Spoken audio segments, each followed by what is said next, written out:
Today I'm going to be comparing a few different Ret Paladin talents to try and maximize my DPS. Here's a look at my Paladin's gear and stats so you can see what I'm working with. All of the gear is easily obtainable by anyone, so these parses are realistic for even the most casual player. Each parse will be 10 minutes long. For these comparisons, I'm also curious about burst damage, so I'll be looking at the 15 and 30 second mark to see which build potentially has the best burst damage. For the builds I will be using, I first want to highlight there are currently slight differences between the recommended single target builds on WoWhead and Icy Veins, in case they mainly use one site over the other. The WoWhead guide takes Consecrated Blades and Penitence, while the Icy Vein guide goes with High Lord's Judgment and Zealot's Fervor. So let's first take a look at those two builds. Starting with the WoWhead build, at the 10-minute mark, I had 48.7k DPS. And for the Icy Veins build, at the 10-minute mark, I had 50.4k DPS. Let's break it down and see why. For many of my abilities, there wasn't a significant difference in how much damage they did, or the percentages, except for a few. The most obvious one is Final Verdict damage.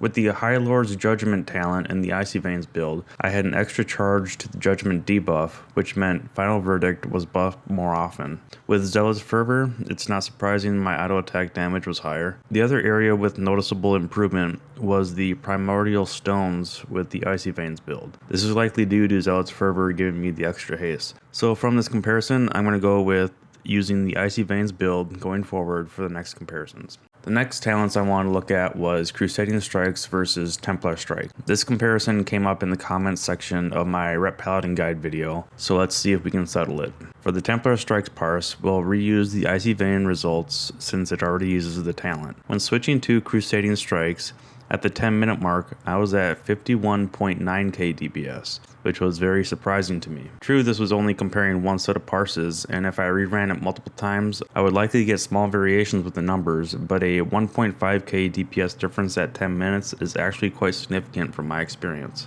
The strange thing is that I felt like I was doing less damage with Crusading Strikes because there were a few occasions where I was waiting 2 to 3 seconds for an ability to come off cooldown. But let's look at the numbers to see what's going on. Right away, I see a large difference with the top 3 abilities. Final Verdict, Execution Sentence, and Hammer of Wrath all did significantly more damage with Crusading Strikes. Divine Arbiter had a decent boost in total damage with Crusading Strikes as well. The other factor I want to bring up when doing this comparison is the mindset I had. I was likely using Templar Strikes more than I should have, and then when I did use it, I felt pressured to not waste Templar Slash, which means every time I used Templar Strikes, I was dedicating 2 global cooldowns to the ability. With Crusading Strikes, I didn't have to think about Templar Strikes and was able to hit the higher priority abilities without worrying about squeezing in a Templar Slash. This likely led to more Final Verdicts being buffed with Judgment and paying more attention to spamming Hammer of Wrath during Avenging Wrath, both of which would have boosted Execution Sentence's damage. So don't take this as the Icy Veins guide is wrong. I see this more as I myself was likely not playing the build optimally, and this comparison pointed out where I could improve. This is why running your own parses is important. The last comparison I wanted to do was Avenging Wrath Might versus Crusade. Since Crusading Strikes did more damage for me, I'll use that parse for the Avenging Wrath Might comparison, which was 51.9k DPS. With my parse using Crusade, at 10 minutes, I was at 46.1k DPS. I wasn't expecting that big of a drop between the two, but again, let's look at the numbers and see why.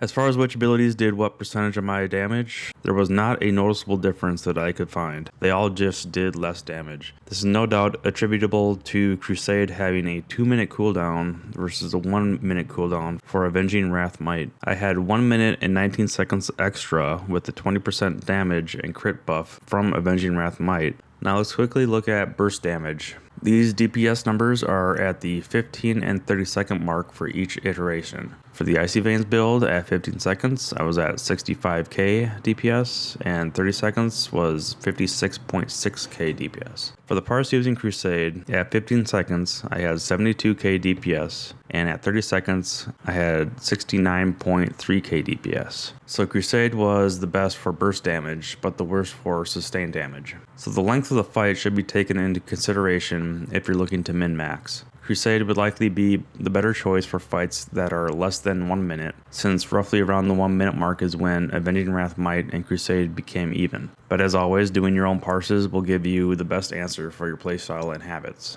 Please don't take my results as what is the definitive best build for a Retribution Paladin. What produced the best results for me may not for you. Most of us have different stats, gear levels, and experience playing the spec. What I hope is that showing the differences between builds encourages you to do your own testing and try out different things and not just copy a build from a website and not think about it after that. I learned a lot more about this spec just by making this video and trying out new things. That's all for this comparison video. If you liked it, then consider subscribing for more content like this and other World of Warcraft topics. Until next time, take care.